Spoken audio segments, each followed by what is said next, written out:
Chapter number 3. Maintain your perspective. One day, according to an old story, a man with serious illness was wheeled into a hospital room where another patient was resting on the bed next to window. As the two became friends, the one next to the window would look out of it and then spend the next few hours delighting his bedridden companion with vivid description of the world outside. Some day he would describe the beauty of tree in a park across from the hospital and how the leaves dances in the wind.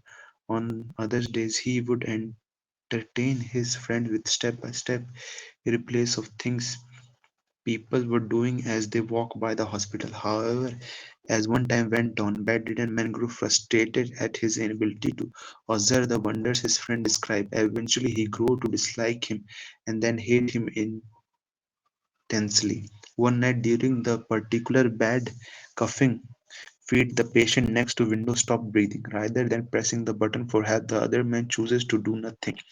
The next morning, the patient who had been given his friend so much happiness by recounting the sight outside from the window was pronounced dead and wheeled out of the hospital room. The other man quickly asked that his bed be placed next to the window, requested that was compelled with the attending nurse. But as he looked out the window, he discovered something that made him shake. The window faced the stark, stark brick wall. His former roommate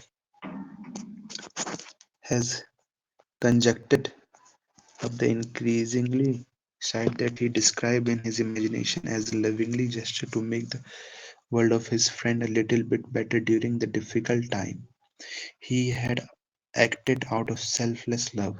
This story never fails to create a shift in my own perspective when I think about it.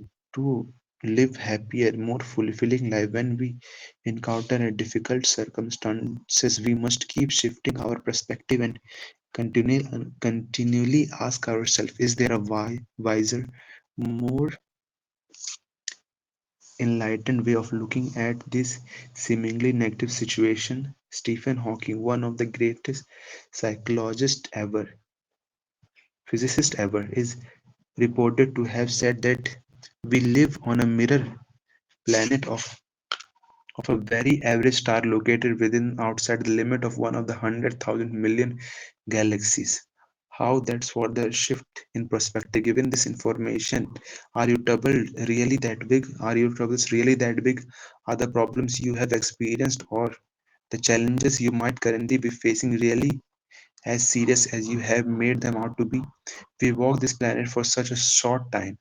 In the overall scheme of things, our lives are more pips on the canvas of an eternity, so have the wisdom to enjoy the journey and savor the process.